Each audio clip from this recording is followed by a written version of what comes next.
coisa, dentro da igreja, por exemplo, né? A igreja fala mais do diabo do que de Deus, né? Então, você faz com que as pessoas muitas vezes percam essa blindagem, essa proteção espiritual que só Deus pode te dar. E aí você deixa de ter uma vida de oração, deixa de conhecer a palavra de Deus para saber o que o diabo está fazendo, quem é o satanista, quem é o anticristo. Chocante. A verdade oculta de Daniel Mastral, anjos e demônios entre nós. Graça e paz, amados irmãos. Que a presença do Senhor esteja com cada um de vocês. Quero começar com uma palavra poderosa que encontramos em Efésios 6:12. Pois não temos que lutar contra carne e sangue, mas sim contra principados, contra potestades, contra os príncipes das trevas deste século, contra as hostes espirituais da maldade nos lugares celestiais. Antes de mergulharmos na verdade impactante que Daniel Mastral revela sobre anjos e demônios entre nós, gostaria de pedir um favor especial a você, nosso querido espectador.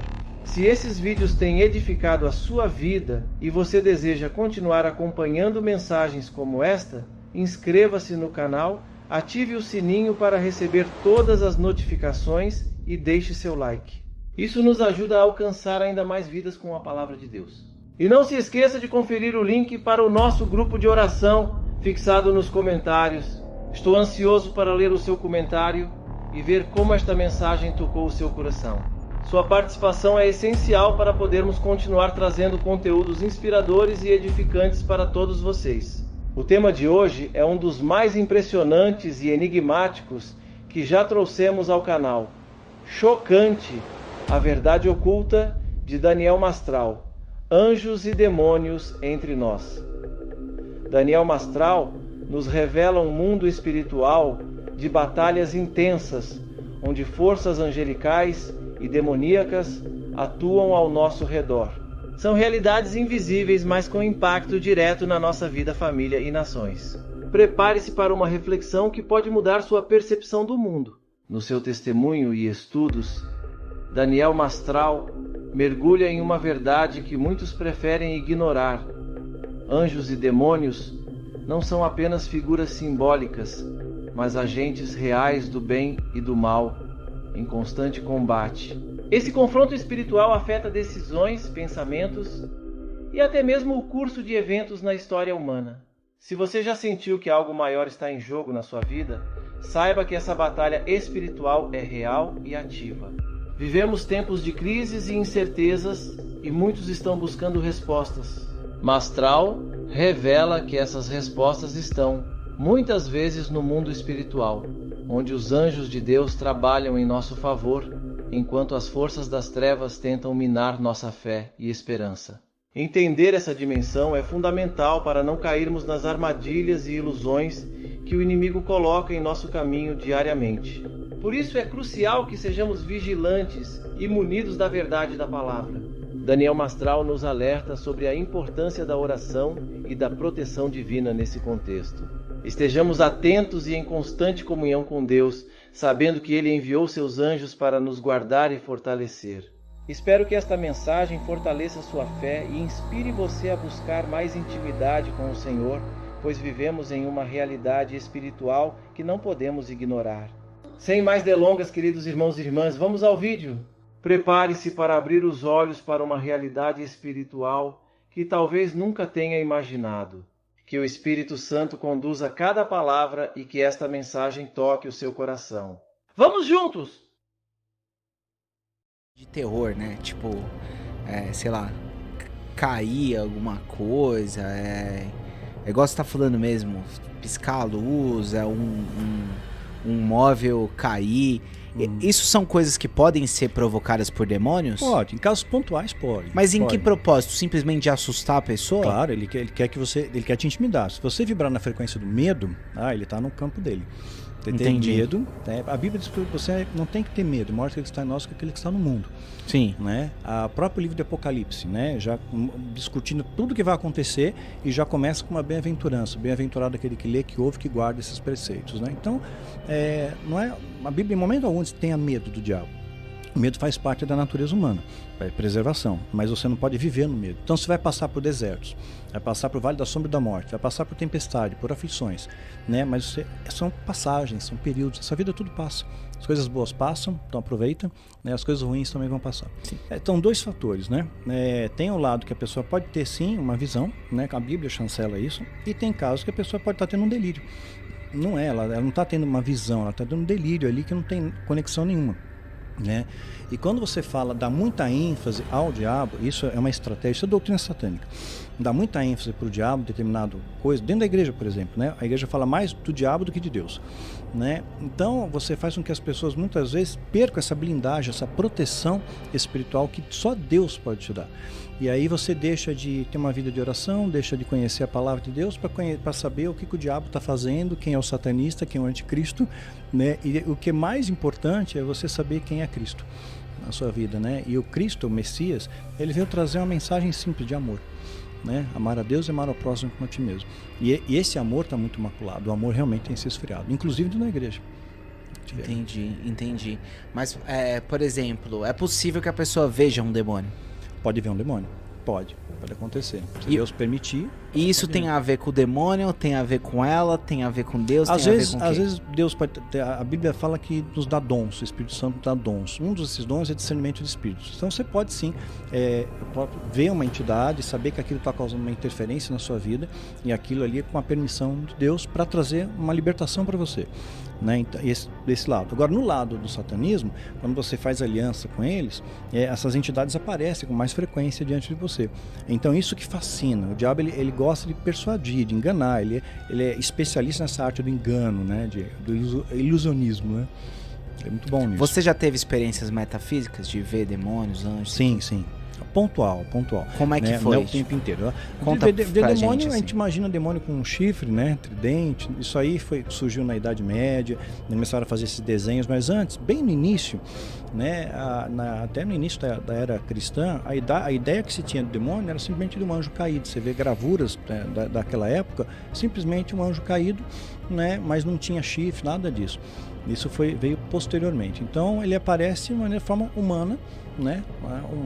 Um homem alto, forte, né? Boa aparência, né? E impressiona, né? Impressiona ali, mas não com uma forma diabólica. Ele pode se apresentar de uma forma diabólica para te assustar, para te causar medo, né? Então, para te intimidar. Você já viu nesse contexto? Para te intimidar, assim, tipo, para te deixar com sim, medo? já.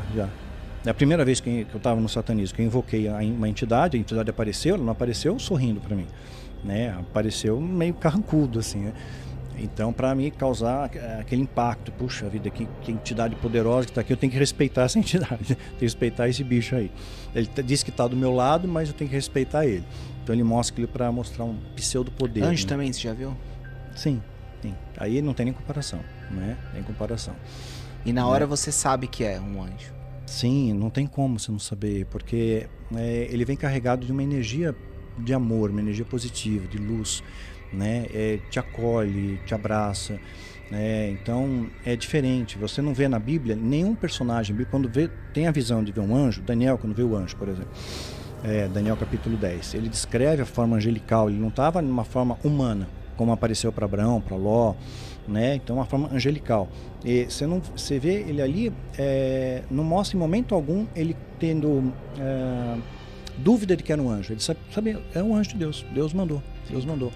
E é interessante que na Bíblia, pelo menos os textos que eu lembro, a maior parte dos anjos que aparece na figura de homens, né? Sim, aparece na figura de homem. Aparece para Abraão, aparece para Ló, né? Então vão aparecer na forma humana, né? Para o Gideão, até o Gideão cair a ficha que é no anjo, só depois que sai o fogo do cajado do anjo, né? Que ele percebe que está um ser angelical. Tem aquele texto de Tiago que fala assim que muitos já receberam anjos em sua casa sem perceber. Exatamente. Você acha que é possível isso? Eu acho que é possível, sim. Em algumas histórias, a Bíblia tem alguns textos, né? Que eu ensino melhor isso dentro de grupos fechados, né? Sim. Que a gente pode expandir mais dentro dos Guardiões do Tempo. Então ali eu consigo expandir melhor isso. Mas sim, tem muitos textos na Bíblia que deixam muito claro, olha, as leis foram te passadas através de anjos, né? Então, em alguns momentos da história, Deus pode permitir isso, por que não? Anjos interferiram tantas vezes na história, Entendi. Né? Eu sempre tive essa dúvida de, por exemplo, se um espírito, seja um anjo ou um demônio, ele pode se encarnar em uma pessoa, ele aparecer como se fosse uma pessoa, porque assim, uma coisa é a figura, né? Mas, por exemplo, que até a discussão lá do tal do Gênesis, né, do lance dos espíritos que tem os filhos, né, os filhos de Deus engravidaram as filhas dos homens. Então, assim, você entende que eles podem ter corpos mesmo a ponto de tipo isso, de comerem com as pessoas e tudo mais? Quando estamos falando de anjos, a Bíblia deixa claro que isso aconteceu. Lá está textual, pronto. Quando a gente fala de demônios, eles só vão poder ter esse tipo de materialização em ambientes ritualísticos. Não pode, senão eles estão afastados de Deus. Então a planta longe da luz, ela perde suas propriedades. Então perde o seu viço, para a sua beleza, o seu perfume. Então se afastaram. Então eles acabam não tendo mais o mesmo poder que os anjos. Né? Não tem mais a mesma equivalência. Porque se eu não me engano, naquele livro Ele Libertou os Cativos, alguma coisa assim, ele fala sobre demônios que apareceram como figuras de pessoas, que inclusive tem relação sexual com as pessoas. Isso, é o sucubus íncubus. Nisso você não acredita? Não, tem, acontece. Tanto é que nasceram gigantes. A Bíblia fala sobre isso. Né? E não é só a Gênesis 6, né? Mas o livro de Enoque, o apócrifo de Enoque, também fala sobre isso. E ainda é mais específico ainda, fala que foram 200 anjos caídos, que eram os principais chefes, assim, tiveram relação sexual com as mulheres e nasceram gigantes. Os gigantes existiram. A Bíblia tem, não apenas retrata sobre eles, mas a ciência comprova sobre eles. Tem fósseis de gigantes também, tem ossadas de gigantes. Então realmente existiram e a Bíblia chancela isso. Veio o dilúvio e mesmo pós o dilúvio continuaram existindo gigantes. Quer dizer, não é que eles não morreram, eles morreram, mas eles continuaram fazendo o mesmo ritual depois. Né? Continuaram tendo esse mesmo tipo de situação e continuaram nascendo esses gigantes. E sim, mas por exemplo, você disse que ele pode se manifestar num ambiente ritualístico. Isso. Nessa ideia da Rebecca Brown, ela não acredita nisso fora do ambiente ritualístico? Eu nunca vi isso, porque a Rebecca Brown, ela auxiliou uma moça, né, que eu acho que deu o nome de Elaine no livro, alguma coisa assim. Então ela não fez parte da alta magia, né? Ela auxiliou alguém a sair. Então assim, eu particularmente, eu nunca vi uma manifestação demoníaca fora do ambiente ritual. Né? Tem que ter um ritual. Materialização. Materialização. Mesmo que são rituais muito específicos isso aí, muito pontuais. Isso é antigo, vai lá para a história, 2.000, 3.000 antes de Cristo começou isso.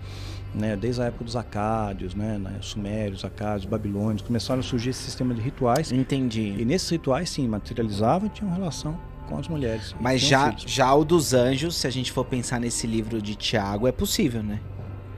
Porque se fala que muitos receberam anjos em tuas casas. Sim, mas não na conotação do anjo vai ter uma relação sexual com você. Não, nesse sentido não. Agora, o demônio, sim, ele se materializa de forma masculina ou feminina, que chamam de sucubus íncubus, né? O suco é a materialização na forma feminina e o íncubo a materialização na forma masculina. Entendi. Apesar de que, naquele texto de Sodoma e Gomorra, parece que os homens tiveram atração pelos anjos, né? Sim, são seres muito belos, né? Imagina uma beleza literalmente angelical, né? Interessante isso. Em algumas vivências minhas, assim, em igrejas pentecostais, eu vi o pessoal falar muito de curso de libertação. E uma galera que fazia curso de libertação para aprender a expulsar demônio, para aprender a lidar com o espírito e não sei o que lá.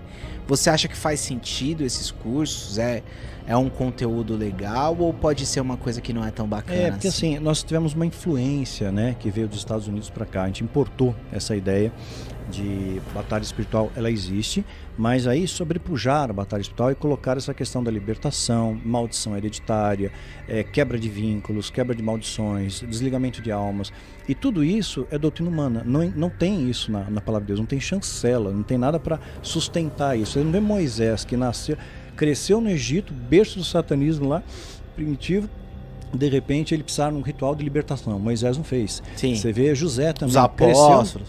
Também Paulo perseguiu os cristãos, ele não faz um ritual.